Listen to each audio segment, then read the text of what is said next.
When Rachel saw that she bore Jacob no children, Rachel envied her sister. She said to Jacob, "Give me children, or else I will die."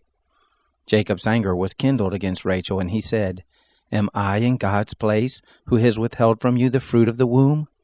She said, "Behold, my maid Bilhah, go in to her, that she may bear on my knees, and I also may obtain children by her." She gave him Bilhah her handmaid as wife, and Jacob went in to her. Bilhah conceived and bore Jacob a son. Rachel said, "God has judged me, and has also heard my voice, and has given me a son." Therefore she called his name Dan. Bilhah, Rachel's handmaid, conceived again, and bore Jacob a second son. Rachel said, "With mighty wrestlings have I wrestled with my sister, and have prevailed."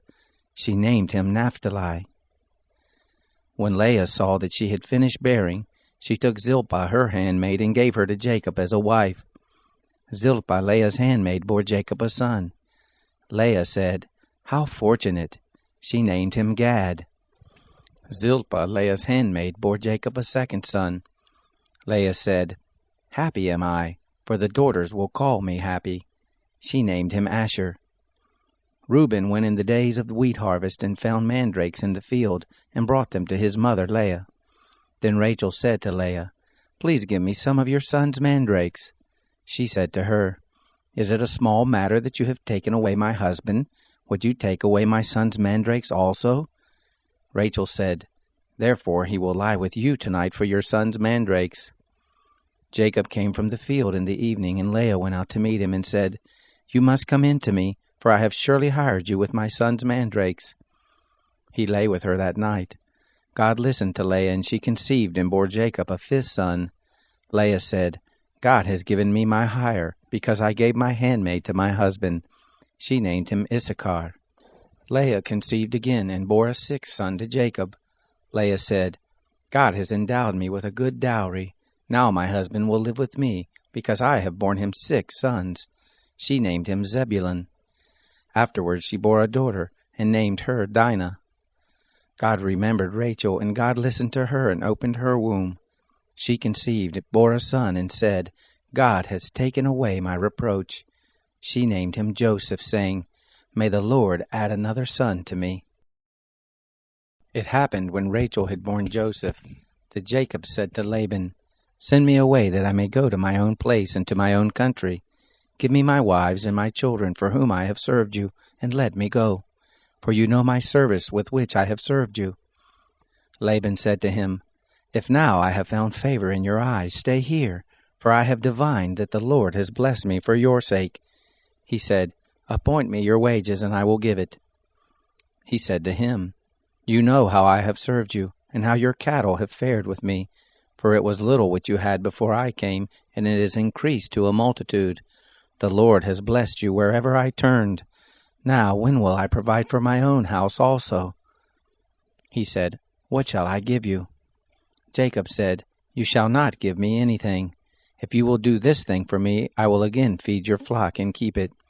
I will pass through all your flock today, removing from there every speckled and spotted one, and every black one among the sheep, and the spotted and speckled among the goats.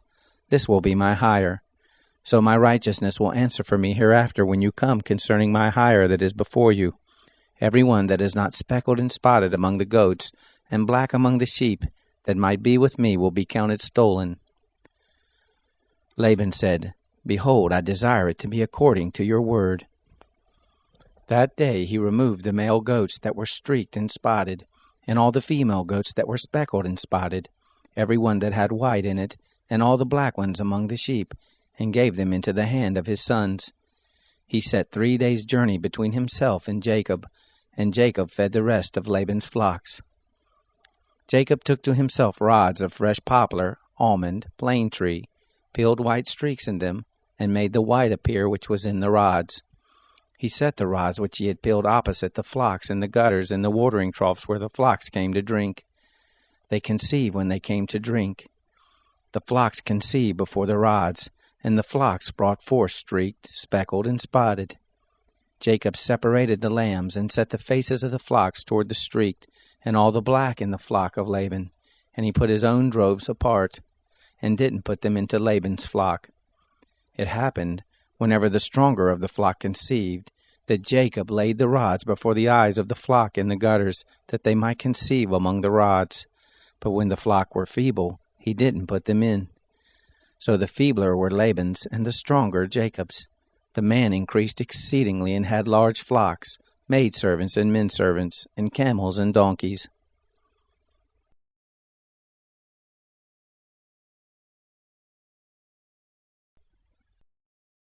He heard the words of Laban's son, saying, Jacob has taken away all that was our father's. From that which was our father's has he gotten all his wealth. Jacob saw the expression on Laban's face, and behold, it was not toward him as before. The Lord said to Jacob, Return to the land of your fathers and to your relatives, and I will be with you. Jacob sent and called Rachel and Leah to the field to his flock, and said to them, I see the expression on your father's face, that it is not toward me as before, but the God of my father has been with me. You know that I have served your father with all of my strength. Your father has deceived me and changed my wages 10 times, but God didn't allow him to hurt me. If he said this, the speckled will be your wages, then all the flock bore speckled. If he said this, the streaked will be your wages, then all the flock bore streaked. Thus God has taken away the cattle of your father and given them to me. It happened at the time that the flock conceived that I lifted up my eyes and saw in a dream, and behold, the male goats which leaped on the flock were streaked, speckled, and grizzled. The angel of God said to me in the dream, Jacob. And I said, Here I am. He said, Now lift up your eyes, and behold, all the male goats which leap on the flock are streaked, speckled, and grizzled, for I have seen all that Laban does to you. I am the God of Bethel, where you anointed a pillar, where you vowed a vow to me. Now arise, get out from this land, and return to the land of your birth. Rachel and Leah answered him, Is there yet any portion or inheritance for us in our father's house? Aren't we accounted by him as foreigners? For he has sold us, and has also quite devoured our money. For all the riches which God has taken away from our father, that is ours and our children's.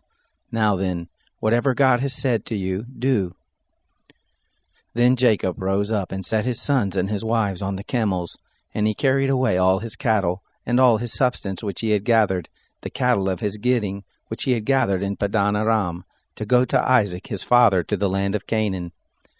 Now Laban had gone to shear his sheep, and Rachel stole the teraphim that were her father's.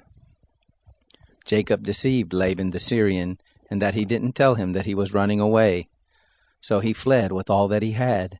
He rose up, passed over the river, and set his face toward the mountain of Gilead. Laban was told on the 3rd day that Jacob had fled. He took his relatives with him, and pursued him after 7 days' journey. He overtook him in the mountain of Gilead.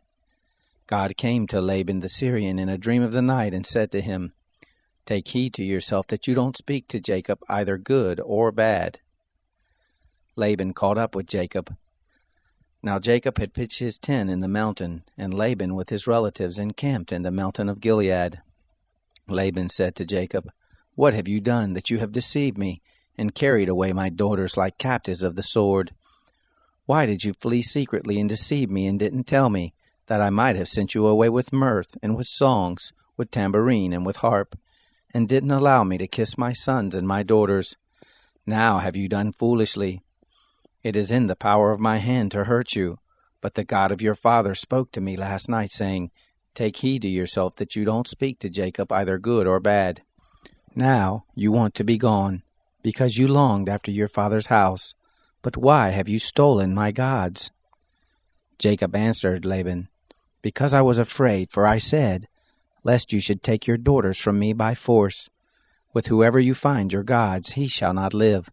Before our relatives, discern what is yours with me, and take it. For Jacob didn't know that Rachel had stolen them. Laban went into Jacob's tent, into Leah's tent, and into the tent of the 2 maidservants, but he didn't find them. He went out of Leah's tent and entered into Rachel's tent. Now Rachel had taken the teraphim, put them in the camel's saddle, and sat on them. Laban felt all about the tent, but didn't find them. She said to her father, Don't let my lord be angry that I can't rise up before you, for the manner of woman is on me." He searched but didn't find the teraphim. Jacob was angry and argued with Laban. Jacob answered Laban, "What is my trespass? What is my sin that you have hotly pursued after me? Now that you have felt around in all my stuff, what have you found of all your household stuff? Set it here before my relatives and your relatives, that they may judge between us two. These 20 years have I been with you. Your ewes and your female goats have not cast their young, and I haven't eaten the rams of your flocks. That which was torn of animals I didn't bring to you. I bore the loss of it. Of my hand you required it, whether stolen by day or stolen by night. Thus I was. In the day the drought consumed me, and the frost by night, and my sleep fled from my eyes. These 20 years have I been in your house. I served you 14 years for your 2 daughters, and 6 years for your flock, and you have changed my wages 10 times. Unless the God of my father, the God of Abraham, and the fear of Isaac had been with me, surely now you would have sent me away empty. God has seen my affliction and the labor of my hands, and rebuked you last night." Laban answered Jacob, "The daughters are my daughters, the children are my children, the flocks are my flocks, and all that you see is mine. And what can I do this day to these my daughters, or to their children whom they have borne? Now come, let us make a covenant, you and I, and let it be for a witness between me and you." Jacob took a stone and set it up for a pillar. Jacob said to his relatives, "Gather stones." They took stones and made a heap. They ate there by the heap. Laban called it Jegar Sahadutha, but Jacob called it Galid. Laban said, "This heap is witness between me and you this day." Therefore it was named Galid and Mizpah, for he said, "The Lord watch between me and you when we are absent from one another. If you will afflict my daughters, and if you will take wives beside my daughters, no man is with us. Behold, God is witness between me and you." Laban said to Jacob, "See this heap, and see the pillar which I have set between me and you. May this heap be a witness, and the pillar be a witness, that I will not pass over this heap to you, and that you will not pass over this heap and this pillar to me for harm. The God of Abraham, and the God of Nahor, the God of their father, judge between us." Then Jacob swore by the fear of his father Isaac. Jacob offered a sacrifice in the mountain, and called his relatives to eat bread. They ate bread and stayed all night in the mountain. Early in the morning, Laban rose up and kissed his sons and his daughters, and blessed them. Laban departed and returned to his place.